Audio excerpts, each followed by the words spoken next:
تو گناہ کی سزا 3 طریقے سے ملتی ہے۔ پہلا طریقہ اس کو نکیر کہتے ہیں، جہاں گناہ کیا کوئی نہ کوئی مسئلہ بن گیا۔ چنانچہ کتنے دوست آ کے خود بتاتے ہیں، کہتے ہیں حضرت ہم اس فیز میں سے خود گزرے، جہاں کہیں کوئی ہم نے الٹا کام کیا 24 گھنٹے کے اندر ہمیں کوئی خبر مل جاتا، ہمارا بھی کام الٹا ہو جاتا۔ اس کو نکیر کہتے ہیں۔ فضیل بن عیاض رحمۃ اللہ علیہ فرماتے ہیں کہ میں نے جب بھی اللہ تعالیٰ کی نافرمانی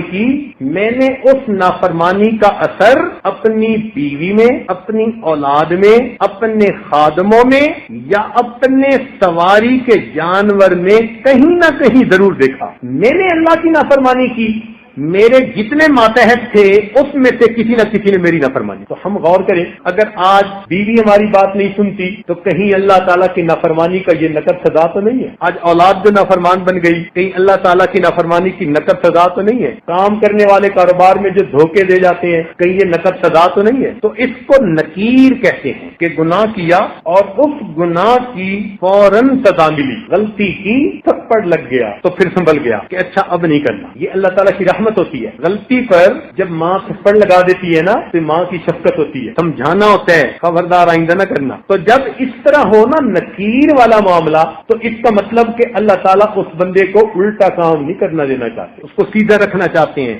اللہ تعالیٰ کی نظر عنایت ہوتی ہے۔ تو ایسا کوئی واقعہ پیش آ کے تو پھر اس بندے کو اللہ تعالیٰ اپنی طرف متوجہ کر لیتے۔ یہ جو اس قسم کی مشکلات آتی ہیں نا، یہ کئی مرتبہ اس لیے آتی ہیں کہ بندے کی آنکھیں کھل جائیں۔ ایک اصول یاد رکھیں، خوشیاں سلاتی ہیں اور غم جگاتے ہیں، خوشیاں سلاتی ہیں اور غم جگاتے ہیں۔ جب غم آتا ہے نا تو پھر بندے کو خدا یاد آتا۔ جو پہلے فرض نماز بھی نہیں پڑھتا تھا، اب وہ فرض پڑھنے کے بعد اشراق بھی پڑھ رہا، اوابین بھی پڑھ رہا۔ جس کو ایک صفحہ قرآن مجید کا تلاوت کی توفیق نہیں تھی، وہ آج بیٹھا ہوا سورہ یاسین بھی پڑھ رہا ہے، سورہ ملک بھی پڑھ رہا ہے، تغابن بھی پڑھ رہا ہے۔ لگتا ہے پورا قرآن پڑھ کے اٹھے گا۔ پوچھے کیا بنا؟ یار ایک پریشانی ہے، بس دعا کرو اللہ دور کر دے۔ تو پریشانی کئی مرتبہ بندے کی یاد دہانی کا سبب بن جاتا ہے۔ وہ پھر اللہ کے گھر آتا ہے، ریئلائز کرتا ہے، معافیاں مانگتا ہے، اللہ تعالیٰ اس پریشانی کو دور فرما دے۔ تو یہ بھی رحمت بن جاتا ہے۔ ایک اور صورت ہے پریشانی کی، اس کو کہتے ہیں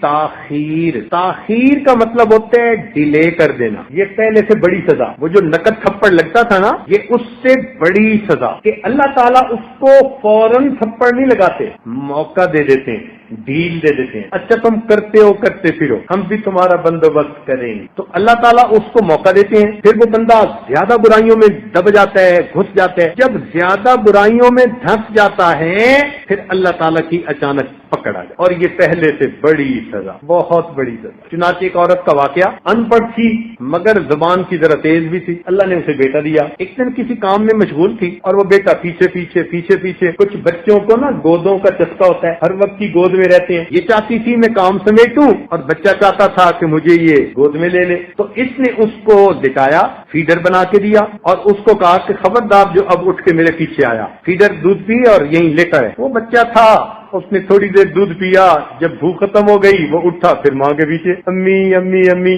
اب یہ غصے میں آ گئی، اور جب غصے میں بندہ آ جاتا ہے نا تو سمجھ نہیں آتی کہ وہ کر کے آ رہا ہے۔ غصے میں آ کے کہنے لگی، پھر اٹھ کے میرے پیچھے آ گیا، اور پھر اس کے بعد اس کو بد دعا دے دی۔ بد دعا کیا دی؟ کہنے لگی تو سویا سو ہی جاتا تو اچھا تھا، تو سویا سو ہی جاتا تو اچھا تھا۔ اللہ تعالیٰ نے بد دعا قبول کر لی، مگر بچے کو اس وقت موت نہیں آئی۔ وہ بچہ بڑا ہوا، بڑا خوبصورت، بڑی میگنیٹک پرسنالٹی اس کی، بڑا آئی کیو لیول اچھا اس کا، سکول میں فرسٹ آتا رہا، کالج میں فرسٹ آتا رہا، پھر بزنس مین بن گیا۔ اس کا بزنس ایسے چمکا اور وہ اتنے اچھے اخلاق والا بچہ کہ محلے کے لوگ جب اسے دیکھتے تو تمنا کرتے کہ اللہ ہماری اولاد کو بھی ایسا بنا۔ گھر میں مائیں اپنے بچوں کو مثال دیتی کہ بچوں تم بھی اس جیسا بننا۔ بڑا بوم کرنے لگا اس کا بزنس۔ خیر جب خوب بہاریں آ گئیں، اب ماں نے اس کی شادی کے لیے تیاری کی۔ ایک حور پری لڑکی ڈھونڈی اس نے کہیں سے، شادی کی ڈیٹ طے ہو گئی۔ جب شادی میں 3 دن تھے تو یہ نوجوان گھر کا کچھ کام کروا رہا تھا، اچانک جو کسی جگہ سے اس کا پاؤں پھسلا، یہ گردن کے بل گرا اور وہیں اس کی موت آ گئی۔ اب ماں اتنا روئی کہ میرے اتنے جوان بیٹے کو موت آئی کہ ذہنی توازن کھو بیٹھی۔ پاگل بن کے چلتی تھی گلیوں میں. چھوٹے ہوتے ہوئے ہم اسے دیکھا کرتے تھے تو ہمیں ہمارے بڑوں نے یہ بات بتائی کہ بعد میں محلے میں کوئی بڑا نیک بندہ تھا, اس کو ایک خواب کے ذریعے سے بتایا گیا کہ یہ جو اس عورت کے ساتھ معاملہ ہوا یہ اسی کی بد دعا کو ہم نے قبول کیا تھا. اس نے بچپن میں بد دعا کی تھی, ہم نے بد دعا تو قبول کر لی مگر پھل کو پکنے دیا.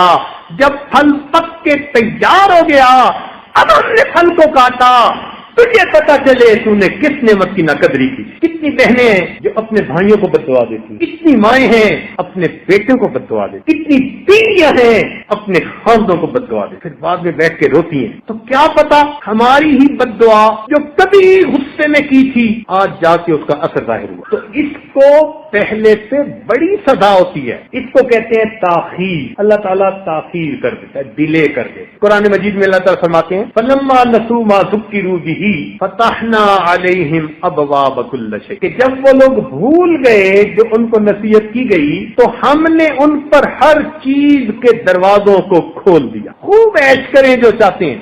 حَتَّى إِذَا فَرِحُوا بِمَا أُوتُوا, حتیٰ کہ جب وہ بڑے خوش ہو گئے جو ان کو ملا تھا اور خوب موج میلہ کرنے لگے. اللہ تعالیٰ فرماتے ہیں اخذناہم بغتۃ, ہم نے اچانک ان کو اپنی پکڑ میں لے لیا. یہ بہت خطرناک سزا ہوتی ہے. اس لیے میرے دوستو جب انسان گناہوں بھری زندگی گزار رہا ہو اور اللہ تعالیٰ کی نعمتوں کی بارش بھی اپنے اوپر دیکھ رہا ہو تو یہ بڑا ڈرنے کا مقام, یہ بڑا ڈرنے کا مقام ہوتا ہے. اللہ میں گناہوں پہ گناہ کر رہا ہوں, آپ نعمتیں بھیج رہے ہیں, کہیں مجھ کو پھنسایا تو نہیں جا رہا, ٹریپ میں تو نہیں لا رہے. اس کو تاخیر کہتے ہیں. اور ایک اس سے بھی بڑی سزا اس کو کہتے ہیں اللہ رب العزت کی خفیہ تدبیر. اللہ تعالیٰ کی خفیہ تدبیر کہ اللہ تعالیٰ ایسی طرح سے بندے کو سزا دیتے ہیں کہ بندے کو پتہ بھی نہیں چلتا کہ یہ سزا, ایسی طرح سے سزا دیتے ہیں. مثال کے طور پر جوانی میں بدماشیاں کی اور اللہ تعالیٰ نے بڑھاپے میں بیوی کو نافرمان بنا دیا. جب اولاد جوان ہو اور ماں کا ساتھ دے رہی ہو اور اس وقت بیوی اپنے خاوند کی نافرمان ہو جائے تو جتنا بڑھاپا اس بندے کا خراب ہوتا ہے وہ اپنی کیفیت کسی کو بتا بھی نہیں. تو کرتوت جوانی کے, سزا ملی بڑھاپے. اب دل کا دکھ کس کو کہے, اس کو کہتے ہیں اللہ تعالیٰ کی خفیہ تدبیر. کوئی بیماری ایسی دے دی, نعمتوں سے محروم کر دیا. چنانچہ ایک عورت نے خط لکھا کہ حضرت 7 سال ہو گئے میں قسم قسم کے کھانے بناتی ہوں اور گھر میں آئے ہوئے مہمانوں کے لیے دسترخوان پہ لگاتی ہوں, لیکن خود السر کی مریضہ ہوں. 7 سال میں فقط جوسز وغیرہ پی کے گزارا کرتی ہوں, لیکوڈ چیزیں. روٹی کا ایک لقمہ بھی میرے منہ میں نہیں گیا, میں روٹی کو ترستی ہوں. اب 7 سال سے جس سے اللہ نے روٹی کی نعمت کو جو چھین لیا اس کو احساس بھی نہیں کہ یہ میرے گناہ کی سزا تھی جو مجھے مل رہی.